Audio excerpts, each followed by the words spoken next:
Michael Howard. Ya, mungkin saudara pendengar Kerida Radio Indonesia Hits and News Station tak asing lagi dengan seorang Michael Howard. Ya, dia adalah seorang gangster dan juga bandar narkoba di Amerika. Nah, sekarang dia sudah menjadi motivator di Indonesia dan berusaha sekarang brother ya, jadi seorang pengusaha ya. Iya, masih berusaha. Entrepreneur. Entrepreneur, brother. Oke, siap, brother. Antar makanan, antar minuman, antar anak sekolah. Entrepreneur ya. Oke, brother. Jadi begini, brother ya. Ya. Tidak ada keunggulan nyata di seluruh dunia ini yang dapat dipisahkan dari kehidupan yang benar, itu. Ya. Jadi saya mau mencari kebenaran dari kisah perjalanan hidup seorang Michael Howard yang mantap, yang ya menjadi bandar narkoba sempat di Amerika ya, menjadi seorang gangster ya, akhirnya bertobat. Ini bagaimana kira-kira brother bisa memberikan sedikit cerita kepada pendengar Kerida Radio Indonesia? Oke, siap. Saya suka sekali itu dengan tadi tagline pembukaannya, mencari kebenaran. Ya. Brother mencari kebenaran, kalau saya masih mencari jodoh. Oke. Iya, ini kan tentunya semua nggak direncanain ya, brother ya. Saya yakin nggak ada seorang merencanakan ya. Apalagi sekolah ke luar negeri nggak ada yang rencanain untuk jadi gangster, jadi bandar gitu, nggak ada. Semuanya kan pasti ya namanya hidup ya. Ada aja sesuatu terjadi. Ya tentunya dengan setiap orang berbeda. Kalau saya kan emang kembali karena ini kembali ke keluarga ya, yang dimana saya yakin letak permasalahannya ini yang membuat orang kenapa bisa menjadi seperti itu ya, kembali lagi salah satu faktornya keluarga. Jadi saya ini merasa seperti anak yang terbuang ya. Dari pada umur 7 tahun saya ditaruh di asrama, umur 10 saya dibawa ke Amerika, nggak lama dititipkan lagi di tempat teman mama. Jadi faktor-faktor ini yang menjadi penyebab kenapa saya keluar mencari apa yang saya tidak dapatkan dari keluarga saya. Ya, saya cari di luar, terjumuslah pergaulan bebas, narkoba, seks, masuk geng, gitu loh. Sebenarnya ini semua tidak direncanakan. Gitu. Jadi, secara kurang lebih singkat ceritanya kenapa saya bisa sampai ya terjerumus dalam narkoba, dunia geng. Ya, tentunya kembali lagi ya karena saya ini seperti mencari apa yang saya tidak dapatkan dari keluarga. Ya. Begitu, brother. Oke, untuk mengubah diri tadi ya secara efektif, brother, ya kan? Pertama-tama kan kita harus mengubah persepsi kita, ya toh? Iya. Jadi mengubah diri tadi bagaimana, brother? Melindungi diri, melepaskan diri dari narkoba bagaimana, brother? Iya, melepaskan diri dari narkoba ini tidak mudah ya. Kemauan aja kalau menurut saya nggak cukup. Apalagi ini kita berbicara narkoba. Narkoba kan bukan hanya sekedar barang, bukan hanya sekedar substance. Kalau menurut saya narkoba itu setan. Ya. Setan itu narkoba. Makanya kenapa orang ya mau lepas itu susah sekali. Lawannya setan. Sekarang gimana secara manusiawi kita bisa menang melawan setan? Kita nggak bisa ngelihat setan. Setan bisa ngelihat kita. Nah sekarang kalau kita berperang melawan musuh yang tidak bisa kita lihat, gimana kita mau menang? Dia bisa lihat kita nggak bisa lihat dia. Yang ada abis digebukin kanan kiri. Oleh sebab itu emang susah sekali untuk orang kalau sudah pakai narkoba, lepasnya itu susah sekali. Nah kembali ke persepsi, kenapa saya memutuskan dan bagaimana saya bisa berubah. Kembali ke persepsi. 20 tahun bang, gue pakai bang. Ini kalau sekolah, 20 tahun. Kalau sekolah mungkin gelar gue udah profesor doktor nih. Ya tetap profesor doktor narkoba aja. Sekolah kehidupan. 20 tahun lepas bang. Sekarang gue analisa, gue mengevaluasi diri gue sendiri, menganalisa ya. Apa sih keuntungan yang gue dapat selama pakai narkoba? Selama berada dalam dunia narkoba, keuntungan gak ada bang. Kenikmatan sesaat, kesengsaraan itu seperti dunia akhirat. Ya, jadi sekolah gue berantakan, kesehatan gue juga sekolah berantakan, S1 gak selesai, narkoba, kesehatan sekarang gue ya merasakan ya mungkin baru sekarang ya, nggak akan langsung ya kalau kita berbicara narkoba. Kena penyakit hipertiroid, gigi di belakang udah pada ompong. Casingnya masih oke, tapi dalam-dalam ini udah rada bermasalah nih. Oke, jadi intinya tidak ada ya keuntungan dari narkoba itu, brother? Gak ada, gue kena Jadi deportasi. masalah sosial malah tambah banyak gitu ya? Malah nambah masalah. Biasanya kan orang pakai narkoba itu untuk mencari solusi, kan, mencari penyelesaian apapun yang ya mungkin untuk menghilangkan rasa stres, rasa bosan. Tapi pakai narkoba bukan yang menyelesaikan masalah, malah nambah masalah, Pak. Oke, banyak cerita-cerita yang sudah kita rangkum ya. Karena bagaimanapun kita tahu ya, psikotropika sendiri tadi kan obat yang mempengaruhi sistem saraf pusat, itu mengakibatkan gejala kelainan perilaku, itu disertai dengan halusinasi, ilusi, gangguan cara berpikir, itu. Yes. Jadi menurut brother yang sudah 20 tahun mengenal narkoba dan mungkin memakai ya, pemakaian psikotropika itu tadi kan berlebihan kan menyebabkan ketergantungan gitu loh, brother ya. Iya, semua dan mau narkotika, penyakit fisik maupun psikis, yes, ya. Semua, iya. Jadi untuk saat ini bagaimana menurut brother? Ya, apa yang dirasakan gitu loh setelah lepas dari narkoba mungkin apa gitu, ya mungkin entah gimana gitu, ada rasa-rasa gimana gitu. Kalau rasa sekarang selain dampak dari penyakit yang sudah saya alami, ya yang terberat nih momen-momen lepas narkoba, proses pemulihannya itu kan di awal tuh, yang mungkin 6 bulan pertama itu yang paling berat ya. Jadi itu benar-benar butuh perjuangan yang luar biasa. Karena tentunya kita satu, pakai narkoba bukan tambah pintar, yang ada tambah blow on. Itu satu yang pasti. Ya sekarang ya cara berpikir kita nih sudah sangat terganggu. Contoh deh kayak kita ngafal aja tuh susah banget, bro. Padahal mungkin cuma satu, nggak banyak gitu loh. Tapi itu bisa sampai kita butuh waktu untuk berapa lama itu bisa ngafal. Itu dampaknya ya. Iya. Apalagi berbicara depan publik gitu. Waduh, awal-awal itu saya butuh ya perjuangan lah. Oke, berapa lama itu brother untuk bisa ya terbebas betul lah dari narkoba tadi? Jadi setelah kita melewati 1 tahun proses awal itu ya menurut saya 1 tahun ya baru benar-benar kita bisa hampir normal tapi belum seutuhnya normal kembali. Karena dampak narkoba ini kan luar biasa. Jadi mungkin sampai 2 tahun ya baru saya bisa seperti seorang yang seperti pulih kembali gitu loh. Walaupun kekurangan masih ada, tapi mungkin sudah hampir 80%, 90%, di mana saya juga berbicara sudah mulai lancar, sudah tidak harus banyak berpikir lagi kata-kata dalam ini kepala saya, apa yang saya ingin ucapkan, apa yang saya ingin katakan. Jadi dengan sendirinya nanti pemulihan itu akan terjadi, tapi tentunya itu juga harus ya kita asah terus, kita latih terus gitu loh. Oke. Butuh perjuangan sih, brother. Jadi kalau kita bicara tentang inilah ya untuk istilah biopsikososial tadi ya. Ya, biopsikososial ya toh. Jadi umumnya ini kan digunakan dalam komunitas kesehatan masyarakat ya toh. Untuk merangkul tadi pengaruh campuran ya ini itu ya inilah dikonseptualisasikan tadi dalam biologi tadi, psikologi ya toh. Kondisi sosial, ya toh, bagaimana kita hidup, saling berhubungan, ya itulah untuk mendefinisikan kita sebagai individu tadi, ya toh. Iya. Bagaimana kita, apa yang kita pikirkan, kualitas kesehatan, konsekuensi dari pengaruh-pengaruh ini tadi, ya, narkoba tadi, ya toh. Iya. Jadi kira-kira bagaimana pengaruh-pengaruh, ya, kondisi sosial di tempat hidup brother selama di Amerika, ya. Mungkin psikologi ya entah orang tua mungkin bagaimana gitu loh brother. Gambaran. Ya tentunya saya juga baru dengar nih biopsikososial. Waduh, ada aja ya kata-kata yang baru selalu nih. Memang bangsa Indonesia itu kreatif itu. Selalu ada aja. Manurung ini kan penuh dengan banyak ilmu kan. Oh, ini versi Manurung nih. Iya. Luar biasa. Ini teori-teori sistem yang terkait dalam sosiologi tadi, gitu loh. Waduh, hebat Bang. Jadi fokus utama kita kan di sini ya.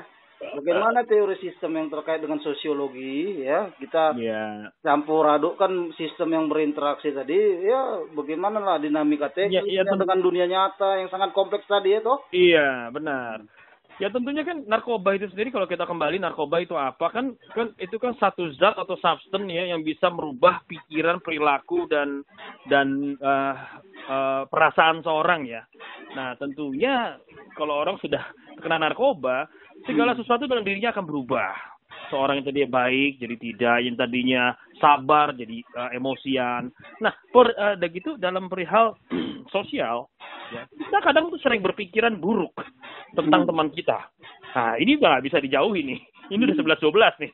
Ya, narkoba, bad thinking. Kita sering bad thinking sama orang-orang sekitar kita. Walaupun sebenarnya tidak ada apa-apa yang terjadi, tapi karena itu pengaruh atau efek dari narkobanya, kita sering bad thinking. Oh, parno deh. Iya, mungkin parno boleh dikatakan ya, bro ya. Temen gua nih mau nguntungin gua nih, atau enggak temen gua nih mau iniin gua nih, mau ngerjain gua. Oh, sampai seperti ya? Itu. Oh iya dong. Krisis kesehatan tadi sampai ke situ ya. Iya, itu dalam perihal sosial ya. Butuh waktu emang untuk recovery, Bang. Oke, jadi memang sangat-sangat berbahaya narkoba ini. Nah, jadi fokus brother untuk memecahkan sebuah problem tadi. Ya, ini kan historis kehidupan ya. Jadi fokusnya brother itu apa yang brother pikirkan gitu loh. Yang maksudnya dalam tahap pencegahan apa untuk diri saya sendiri? Iya, dalam diri sendiri untuk mau lepas gitu loh, menghindari itu semua dan memang benar-benar mau pulih ya dari kejahatan-kejahatan narkoba tadi. Ya seperti tadi saya katakan, yang pertama saya kan menemukan di mana narkoba itu sama sekali tidak ada menguntungkan sama sekali, itu tidak ada.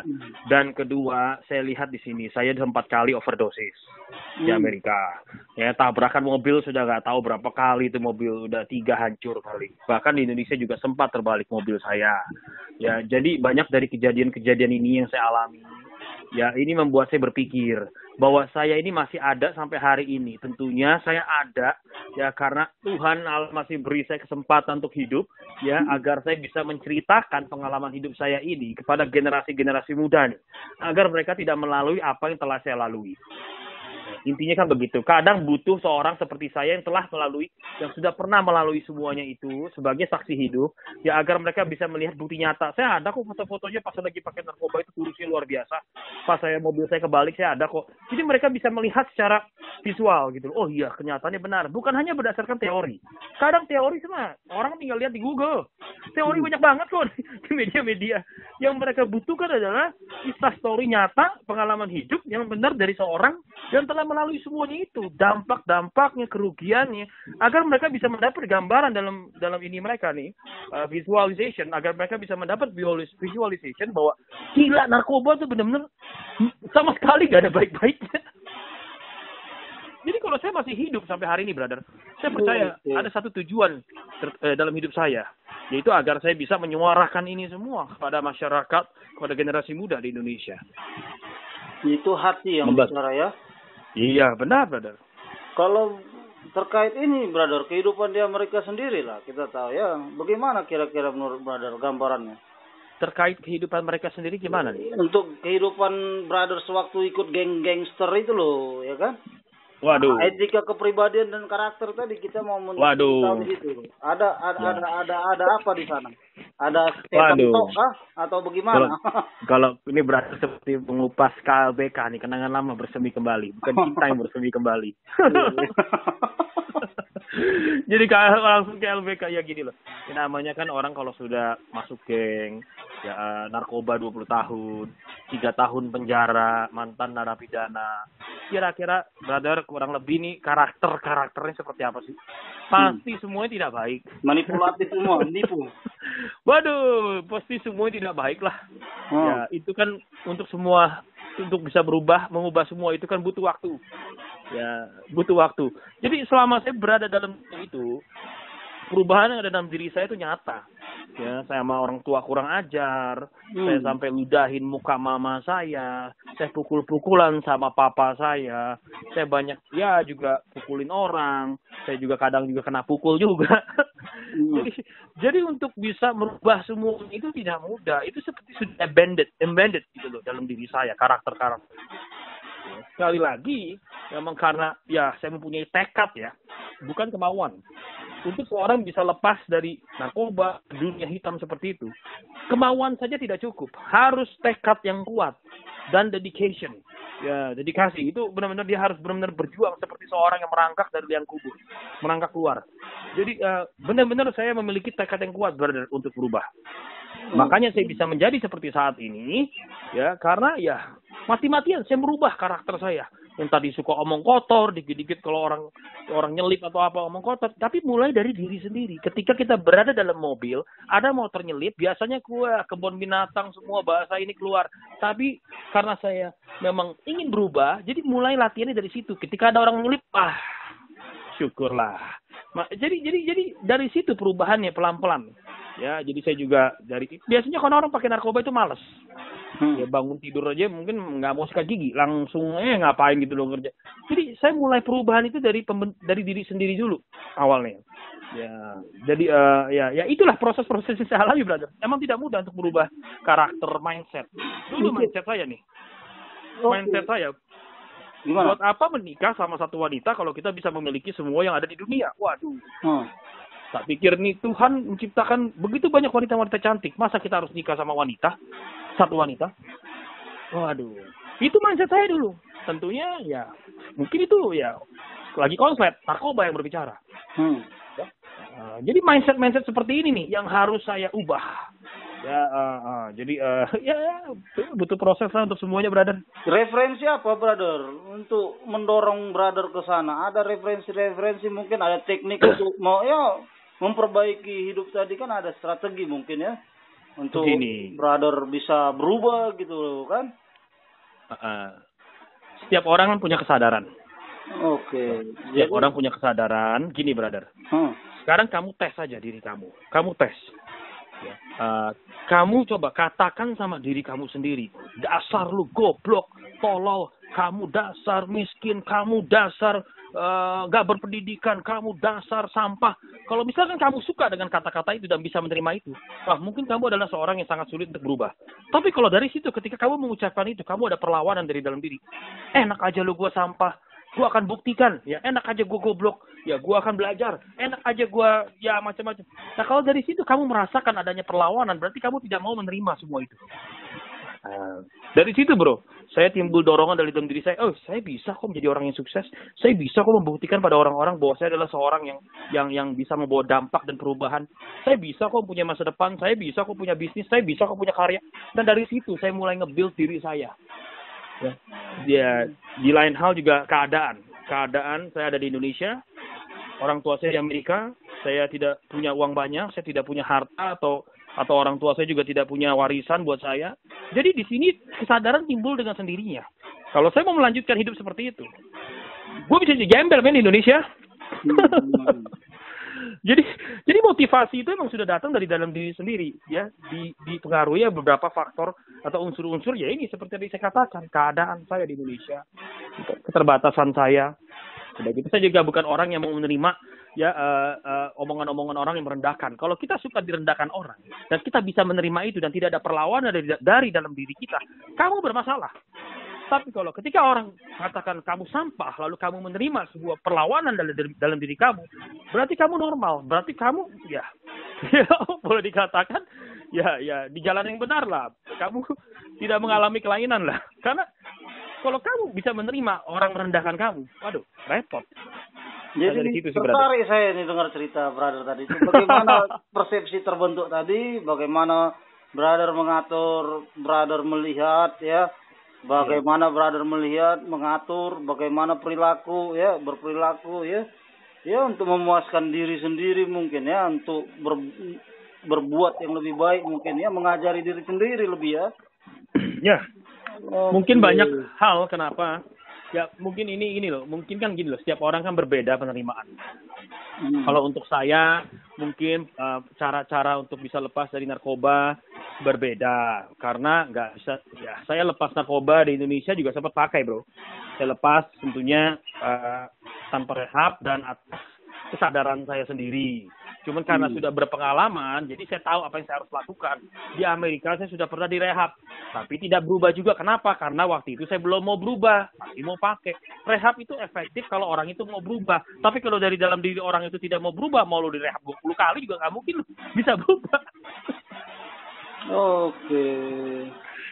Jadi penyelesaian masalah kehidupan di situ, brother ya. Oke.